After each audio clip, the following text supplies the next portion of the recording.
No mapa ufológico brasileiro, a pequena São Tomé das Letras, no sul de Minas, é uma espécie de capital. Um lugar onde testemunhos do aparecimento de discos são cada vez mais frequentes. Uma aura de mistério parece envolver estas terras de São Tomé, onde, dizem, não é preciso ver para crer. Aqui, basta apenas acreditar.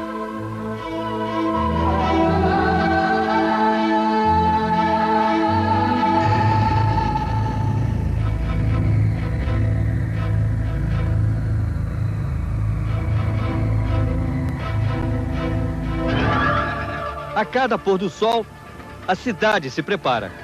É a promessa de mais uma noite de busca, encanto, magia e muita expectativa. Nos fins de semana, sempre que anoitece, a cidade de São Tomé das Letras transforma-se num grande observatório. Centenas de pessoas, em sua maioria turistas vindos dos mais diferentes pontos do país, dirigem-se para determinados pontos no alto da montanha, na esperança de verem também os sinais luminosos que, de quando em vez, aparecem por aqui. A luz das fogueiras às vezes mal consegue iluminar os rostos em vigília, à espera de um sinal. Um segredo que só este homem parece conhecer. Há 20 anos que Luiz Noronha diz ter adquirido o dom de pressentir a hora e o local em que eles, os discos, estabelecem contatos. Desses fenômenos luminosos, qual foi aquele que mais te impressionou? Observei no céu um objeto em forma de um charuto.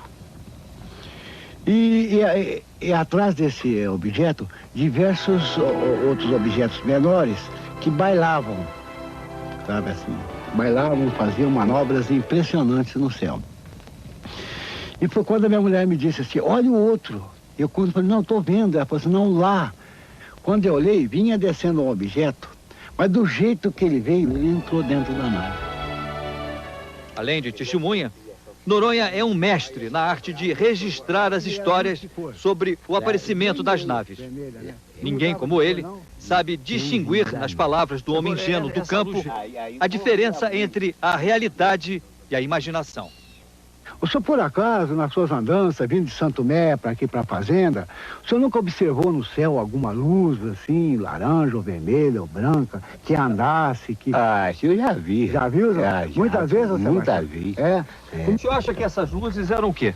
Que é o ouro, né? A mãe do ouro, né? A mãe de ouro. Que o povo falava que a mãe de ouro tá andando. Mãe do ouro, mula sem cabeça, boitatá, histórias de fantasmas e assombrações sempre estiveram presentes na paisagem noturna do interior do Brasil. Mas segundo alguns estudiosos da ufologia, essas visões, na verdade, não passariam de representações de seres e naves extraterrestres, que o nosso caboclo, com a sua ingenuidade, teria transformado nos mitos e nas lendas que hoje fazem parte do folclore brasileiro. Quem investiga a raiz de todas essas lendas é o ufólogo Antônio Faleiro, que vive em Passatempo, também no interior de Minas. Dizem que os céus desta cidade, onde o tempo custa a passar, são privilegiados, os preferidos pelos visitantes de outros planetas. Pesquisadores de todo o país vêm para cá na esperança de registrar um momento como este. Os avistamentos mais importantes ocorridos na região de Passatempo são registrados pelo seu Antônio Faleiro em desenhos como este aqui. Este, por exemplo, que é muito bonito, representa o quê? Isso representa a mulher de branco, uma assombração presente aqui no município de Passatempo, na zona rural, que os moradores interpretam como uma mulher toda vestida de branco dos pés à cabeça. Nada mais do que uma nave profusamente iluminada. O que isso aqui representa? Esse aí representa a mula sem cabeça. A mula sem cabeça. Uma nave pousada com farol para frente, um holofote, emitindo uma luz avermelhada para frente, que o caboclo interpreta como uma mula sem cabeça soltando fogo pela garganta. Aí nós temos a mãe do ouro. A mãe do ouro é uma bola de fogo que voa de uma serra para outra. Esse aqui é o boitatá, no norte do país. É a cobra de fogo. O boitatá é uma nave também profusamente iluminada. Ali a presença de tantos curiosos, a cidade só parece ter olhos para os turistas de outras galáxias. Tanto que construiu 2 observatórios para recebê-los. O mais novo foi batizado com o nome do próprio Faleiro, em homenagem às suas pesquisas. Nós vamos conhecer agora o primeiro observatório ufológico do Brasil. Ele foi imaginado e construído pelo seu Antônio Faleiro. Senhor Antônio, qual é o significado desse quadro bem na porta de entrada do observatório? Isso aqui nós desenhamos o Sol e os planetas. E abaixo da Terra, um ser humano com a mão para cima em sinal de paz. Seria uma espécie de uma mensagem de boas-vindas aos visitantes de outros planetas. Exatamente. O nosso objetivo é este, é tentar um contato de terceiro grau aqui no observatório com esses seres que pesquisam a região de Passatempo, Minas Gerais.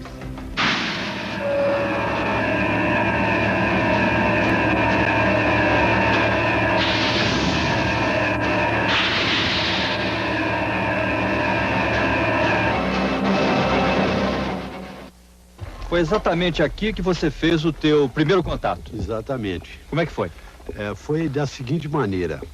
A gente estava de motocicleta e de repente vimos o OVNI numa serra distante. Ele estava pairando a baixa altura sobre uma mata. Com muita luz? Com muita luz. Era uma luz pequena, então nós começamos a piscar o farol da motocicleta. E nesse momento que eu insistia, de repente o OVNI piscou também 3 vezes. Aí eu mudei a sequência de piscadas, passei a piscar 2, 4, 1, e ele sempre respondia na mesma sequência de piscadas.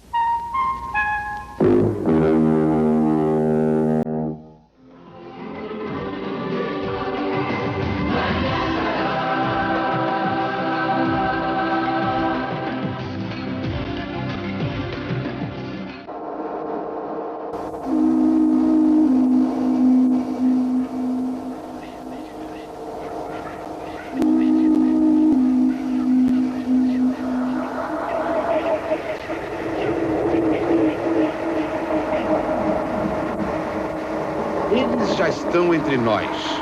Pertencem a várias espécies, mas não são alienígenas. Você pode encontrá-los nos lugares mais insuspeitados e eles se reproduzem muito rápido. Eles, os ufólogos. O estudo dos objetos voadores não identificados com este nome de ufologia tem menos de 50 anos. Durante esse meio século, aqui na Grã-Bretanha, por exemplo, as associações de ufologia vêm registrando uma média de 100 casos por ano, desde avistamentos até contatos do terceiro grau. Timothy Good é um best-seller garantido. Com mais de 30 anos de vigilância celeste, ele é quase um mito na comunidade ufológica. Timothy Good teve acesso aos arquivos da NASA, a agência espacial norte-americana. Ele nos mostra páginas e páginas de documentos secretos. Longos trechos foram totalmente apagados. O Sr. Good diz que é uma forma de proteger as fontes e os métodos de obtenção de informações. Timothy Good afirma que em 1947, no Novo México, o governo americano resgatou um disco voador e seus 2 tripulantes. Os corpos dos alienígenas teriam sido analisados. Com base nesses estudos, ufólogos americanos fizeram a radiografia do ET. Corpo pequeno, em média 1,10 m. Olhos muito grandes. Em lugar de nariz, 2 pequenas aberturas. Boca pequena e sem dentes. Órgãos internos bem simples. Um único órgão faz o papel de coração e pulmão. O sistema digestivo é mais eficiente que o nosso. A pele é elástica e muito resistente. O cérebro, mais complexo que o nosso, com mais massa cinzenta. É a parte da frente do cérebro que controla a visão, e não a de trás, como nos humanos. Os ouvidos, pequenos, são muito melhores que os nossos. Eles possuem um órgão desconhecido que elimina as impurezas. Tem 4 dedos nas mãos e 4 dedos nos pés. Só comem vegetais e vivem de 350 a 400 anos. A nave que os americanos capturaram teria sido estudada e até testada no ar. Segundo o ufólogo, daí vieram novas tecnologias, e ele cita o avião Stealth como exemplo. Albert Budden abriu a cabeça para novas possibilidades e chegou à seguinte conclusão: UFOs existem, mas não vêm do espaço cósmico.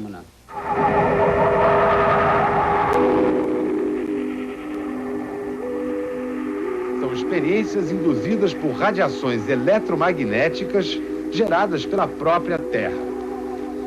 Em vez de objetos não identificados, o professor Budden os chama de fenômenos atmosféricos não identificados. Quando se chega muito perto de um desses fenômenos, afirma Albert Budden, são criados estados alterados de consciência.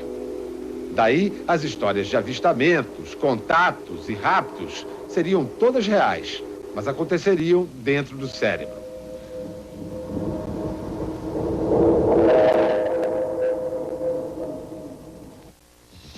Você acredita que alguém seja capaz de fotografar um disco voador com tamanha nitidez?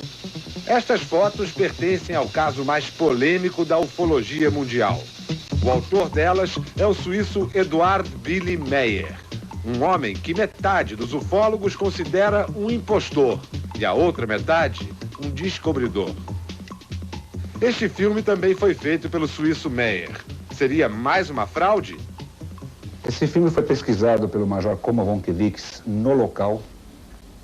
Ele verificou que essa árvore nunca existiu. Uma outra coisa, o objeto ele faz movimentos ao redor da árvore, tipicamente como movimento pendular, ou seja, como se tivesse um fio acoplado no objeto aqui em cima. Eu acho que é uma fraude esse filme. Este é o mais polêmico dos filmes realizados pelo suíço. Ele teria conseguido documentar um momento raro: a desmaterialização de um disco voador. Verdade ou mentira?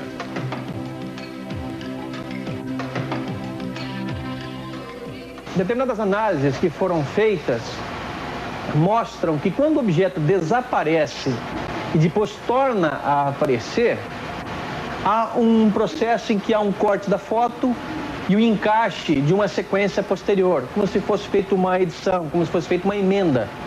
E isso, obviamente, desqualifica a filmagem por inteiro. Nós chegamos ao ponto de não aceitá-la como uma filmagem legítima de disco voador, embora ela seja realmente impressionante. Quando um indivíduo conta a história de sua experiência com discos voadores, geralmente fica submetido ao descrédito geral e muitas vezes exposto ao ridículo. Afinal, a pessoa se torna a única testemunha de um episódio, no mínimo, estranho. Por isso, casos de avistamento coletivo são valiosos para a ufologia. Como o caso dessa ruazinha aqui, num subúrbio de Bristol, onde desde o dia 27 de junho, todos os moradores têm visto luzes incomuns no firmamento. É o mistério de Pavey Close. Era mais de meia-noite quando eles apareceram pela primeira vez. Duas vizinhas que conversavam no jardim trataram de acordar toda a vizinhança. Em 20 minutos, a rua estava cheia de gente olhando para o céu. Dezenas de luzes coloridas sobrevoavam Pavey Close. Sobre os telhados surgiu um objeto, dos grandes, acompanhado de 3 pontos brancos. Um deles passou zunindo, cruzando o céu de horizonte a horizonte em menos de 15 segundos. Os objetos não faziam barulho e eram incrivelmente rápidos e brilhantes. O avistamento coletivo uniu a comunidade de Pavey Close. Eles criaram até um sistema de plantões noturnos para ficar de olho no céu. Mas a única prova que eles têm é um vídeo feito no amanhecer daquela estranha noite. Alguns ufólogos contestam a história deles, dizendo que o que aparece no vídeo é claramente o planeta Vênus. Não me importo, diz o mecânico Pash Hudson. Eu vi, eu sei. Quando identificado, um objeto deixa de ser não identificado, certo? Errado. No caso dos moradores de Pavey Close, não há identificação que afaste a obsessão. Depois da experiência coletiva, todos eles viraram fanáticos pelos discos voadores. Nós fomos com eles numa excursão noturna a um dos picos mais altos do sul da Inglaterra. São passeios organizados por grupos de ufólogos que varam as noites vigiando o céu. Um dos guias mostra intrincadas tábuas de cálculos. Eles acreditam que, estudando as constelações, é possível localizar as naves-mães e aí prever onde irão aparecer os UFOs. Em uma dessas vigílias, o grupo conseguiu filmar uma luz alaranjada, muito irrequieta, que ficou com eles por quase 1 hora. Esta noite, houve vários alarmes, falsos. Mas a persistência e o espírito esportivo da turma são mesmo admiráveis. Venta, faz frio, é madrugada, mas eles insistem. Cada luz no céu pode ser um sinal, cada estrela pode ser mais do que uma estrela. Se eles vierem, estes estarão a postos. Se não, terá sido mais um dos sonhos de uma noite de verão. Verão? Esta noite não viram, mas vão continuar rastreando o céu. Como o cachorro que late tentando morder um facho de luz na grama, o homem sempre olhou para as luzes lá de cima e encontrou mais perguntas do que respostas.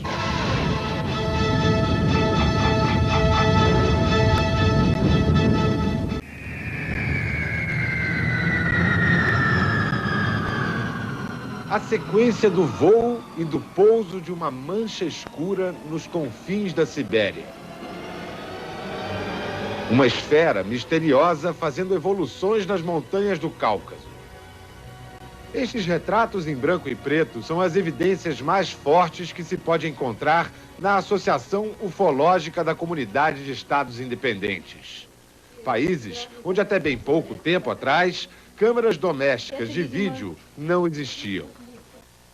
Segundo um dos mitos mais recorrentes na literatura ufológica, os soviéticos guardariam os maiores segredos sobre o extraterrestre. Corriam histórias de contatos entre astronautas soviéticos, recordistas de permanência no cosmos, e alienígenas na órbita da Terra. O problema, de acordo com os ufólogos, era a KGB, que escondia toda a informação. Os ufólogos eram tratados como dissidentes, conta o mais respeitado pesquisador de UFOs da Rússia, Vladimir Ajajá. Vários foram internados em hospícios. O Comitê Central tinha uma lista negra dos que cometiam a tal pseudociência da burguesia decadente. Depois de agosto de 91, ufólogos russos exigiram e conseguiram acesso aos arquivos secretos da KGB sobre objetos não identificados. Constatamos que não se tratava de um trabalho sistemático e científico, afirma o professor Ajajá. Encontramos 2.000 documentos, mas eram todos estudos e relatórios ocasionais. A maior parte, testemunhos de pilotos de avião que viram coisas estranhas no céu. Frequentemente, pilotos de aviões voltam à Terra com relatos de avistamentos de objetos não identificados. Aqui na Rússia, um piloto que voou bem mais alto, um astronauta, tornou-se o presidente da Associação Ufológica da Comunidade dos Estados Independentes. O astronauta Pavel Popovich, condecorado 2 vezes herói da União Soviética. Quais foram os motivos que o levaram a tornar-se presidente dessa associação? Alguma história pessoal? A única vez que vi algo não identificado foi num avião, indo de Washington para Moscou, diz o cosmonauta. Popovich garante que as histórias de contatos imediatos em torno da Terra são invencionices. Se tomarmos 100% do que se fala e escreve sobre UFOs, apenas 5% podem ser considerados pesquisa científica séria, afirma o herói Popovich. O astronauta usa hoje o seu prestígio para ajudar na solução de enigmas celestes. Histórias inexplicáveis, como a do piloto Maxim Churbakov. Você pode acreditar que um objeto não identificado paralisou e incendiou, sem usar nenhuma arma aparente, essa máquina de guerra chamada MiG? Você pode não acreditar, mas a justiça militar russa acreditou. No dia 14 de agosto de 1991, o piloto Maxim Churbakov, de 19 anos, fazia um voo de treinamento na Sibéria. A 1.400 metros de altitude, com 14 minutos de voo, Maxim informou ao controle em terra que algo estranho estava acontecendo. O motor estava parando e o número de rotações da turbina estava reduzido a 20% do normal. Nenhuma resposta do controle. Maxim se comunica mais uma vez com a Terra. No terceiro contato pelo rádio, ele diz: tenho que me catapultar. Silêncio no rádio, silêncio no avião. O motor parou totalmente. 1 minuto depois da primeira mensagem, vem a resposta do controle: catapulte-se. Maxim conta que depois desse primeiro incidente, ele passou por exames médicos completos e foi isento de culpa. 11 dias depois, lá vai Maxim voar de novo. Desta vez, estava a 4.000 metros, quando viu se aproximar à sua frente, do lado direito, uma esfera cor de fogo. Ele informou à Terra que estava vendo um UFO. Enquanto falava com o controle, o objeto se aproximou velozmente. O motor parou, o sistema elétrico pifou e o avião começou a pegar fogo. Maxim Churbakov teve que saltar de paraquedas de novo. E aí, a justiça militar não perdoou. Abriu inquéritos contra o jovem, acusado de crime contra o patrimônio do Estado. Depois de meses de investigação, a Procuradoria Militar concluiu que Maxim não havia cometido nenhum delito. O professor Ajajá afirma que o jovem piloto pertence a uma categoria de pessoas que, não se sabe por quê, atrai UFOs. Agora, fora da aeronáutica e recém-casado, Maxim Churbakov desfruta a lua de mel em Moscou e sonha com um emprego na aviação civil. Quem se habilita a ser passageiro dele? O astronauta Pavel Popovich lutou muito pela absolvição do nosso malfadado piloto. Como o presidente cético de uma associação ufológica, Popovich fala com o conhecimento de causa de quem já esteve lá em cima. Com a palavra, o cosmonauta. Não tenho dúvidas de que exista algo mais desenvolvido do que a civilização terrestre. Não sei como isso se chama, razão superior, Deus, ET, mas isto existe. Me convenci disto quando fui ao cosmos e vi esse enorme mundo infinito em movimento e harmonia. Não tenho mais dúvidas. Nós não estamos sozinhos. То есть мы не одни.